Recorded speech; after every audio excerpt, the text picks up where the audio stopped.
Y como le comentábamos, del 22 al 24 de agosto se va a estar llevando a cabo en la Universidad Católica de Santa Fe el quinto Congreso Iberoamericano de Personalismo. Y para empezar a pensar esta temática nos estuvo visitando la doctora Inés Riego, que es vicepresidenta de esta asociación. Con ella vamos a empezar a recorrer los aspectos fundamentales, los conceptos básicos de lo que es el personalismo, que es esta corriente filosófica que nace como una reacción a las dos guerras mundiales, ¿sí? Empezar a pensar cómo el hombre puede llevar hasta lo más elevado a través del arte y hasta lo más bajo con estas guerras y genocidios. Los invitamos a que empiecen a recorrer con nosotros este camino que concluirá en agosto.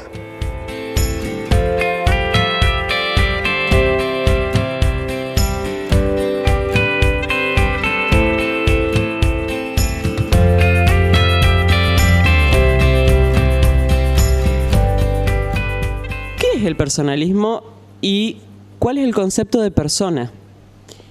Bueno, esa es una pregunta bastante difícil porque no se puede contestar muy rápidamente, ¿no es cierto? Pero vamos a intentar responder.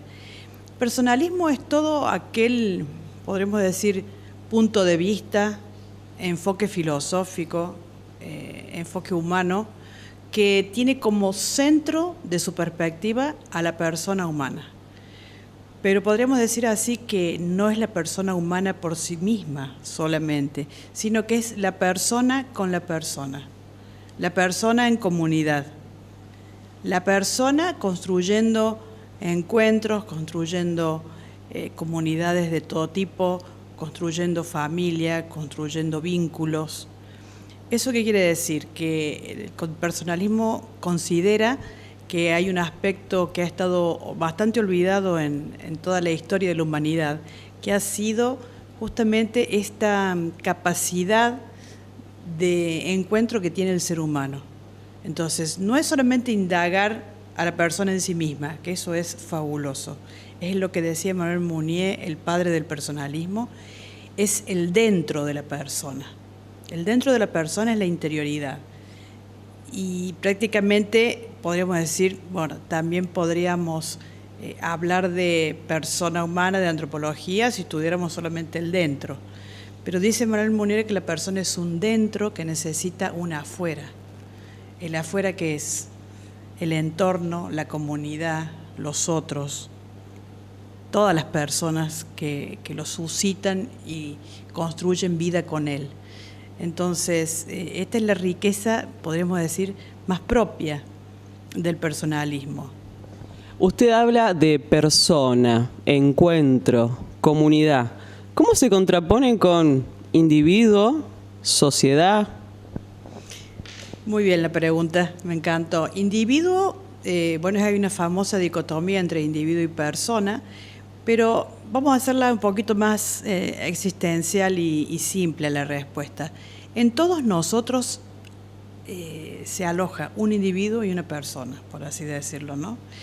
Si nosotros solamente nos referimos a la dimensión superficial de la vida, podríamos decir así, a lo que significa hoy en día esta explosión de consumismo, de economicismo, de una vida centrada en el éxito, en el afán de progreso laboral, económico, académico, lo que sea, estamos hablando de una dimensión humana que es la dimensión del individuo.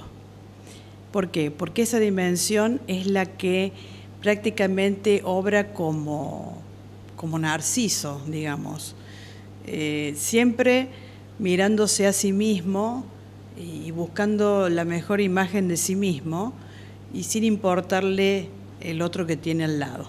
Entonces, cuando queremos arrimarnos a una idea o una aproximación de lo que es la persona, decimos que la persona es como decía Mounier, un subsistente encarnado, espiritual, alguien que adhiere a valores, que se compromete con su vocación y se compromete con su comunidad, que es responsable por sus actos, que construye una libertad acorde a la responsabilidad que esa libertad le exige. Persona e individuo, digamos, en este momento están en en un enfrentamiento, podríamos decir, muy fuerte, pero nosotros en general, el público común no lo sabe y luchan en nosotros mismos estos dos personajes, ¿no? Todos los que estamos acá en la universidad queremos superarnos, queremos mejorar nuestras posibilidades económicas, profesionales, y por eso mismo competimos, y por eso mismo muchas veces para competir no importa que el otro, no importa que el otro tenga un mal trago o se quede en el camino.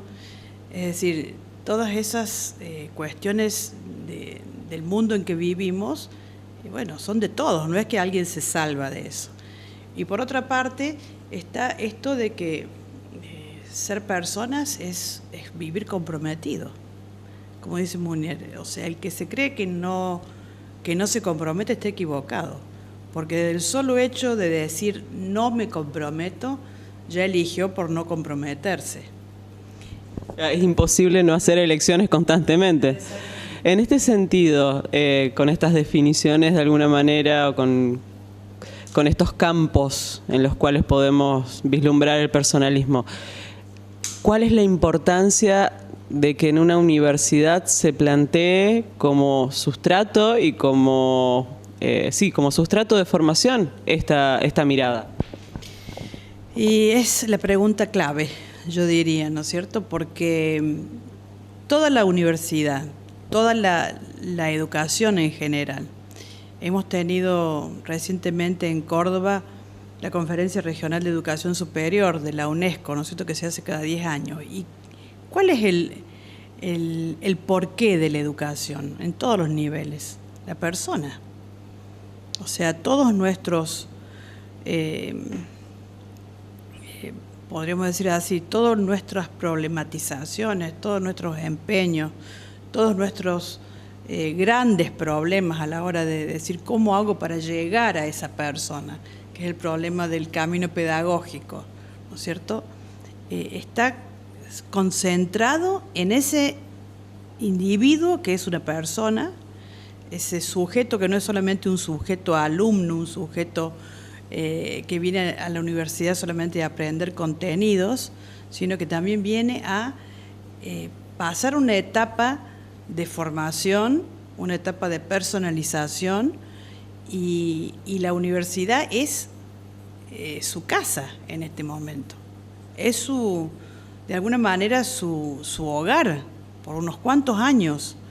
Entonces, no es que yo diga que haya que hacer un trabajo de contención, así como pasa lamentablemente en muchos niveles educativos, sino que si no cobramos plena conciencia de que no hay nada más importante que esa persona, tanto alumno, docente, funcionario, administrativo, lo que sea, que es mucho más importante que cualquier contenido y que muchas veces no les prestamos atención. Muchas veces el otro, como decía Manuel Levinas, ni siquiera me hace pestañear.